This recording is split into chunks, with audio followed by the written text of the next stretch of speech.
கிருபை ப்ராப்பர்ட்டி சென்னை.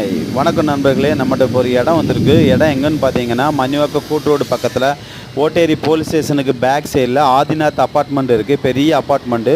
அந்த அப்பார்ட்மெண்ட்டுக்கு ஆப்போசிட்டில் வெஸ்ட் பேசிங்கில் 24,000 ஸ்கொயர் ஃபீட் இடம் வந்திருக்கு. அதாவது 10 கிரவுண்டு வரும். இந்த இடம் வந்து பட்டா லேண்டு தான், அப்ரூவ்டு இல்லை. அப்ரூவ்டு வாங்கிக்கலாம். பக்கத்துலலாம் அப்ரூவ்டு பிளாட் வந்து 6,000 ரூபா போகுது ஒரு ஸ்கொயர் ஃபீட்டு. நம்ம ஓனர் என்ன சொல்கிறாங்கன்னா 4,500 ரூபா நெகோசியபிள்னு சொன்னாங்க பட்டா லேண்டு. இந்த இடம் வந்து ஹாஸ்பிட்டலும் கட்டிக்கலாம், மண்டபமும் கல்யாண மண்டபமும் கட்டிக்கலாம், கடையும் கமர்ஷியலுக்கும் யூஸ் பண்ணிக்கலாம், அப்பார்ட்மெண்ட்டும் கட்டிக்கலாம். அப்படிப்பட்ட இடம் தான். இந்த இடம் உங்களுக்கு பிடிக்குன்னா மேலே உள்ள நம்பர் பார்த்து கான்டாக்ட் பண்ணுங்கள், சப்ஸ்கிரைப் பண்ணுங்கள், ஷேர் பண்ணுங்கள், ஃபோன் பண்ணுங்கள். இந்த இடத்துல வந்து வண்டலூர் ரயில்வே ஸ்டேஷன் வந்து கரெக்டாக 1 கிலோமீட்டர் தான். நியூ கேளம்பாக்கம் பஸ் ஸ்டாண்டு வந்து 2 கிலோமீட்ரு. இந்த இடம் உங்களுக்கு பிடிக்கும். கண்டிப்பாக பிடிச்சிச்சுன்னா கால் பண்ணுங்கள். Thank you so much.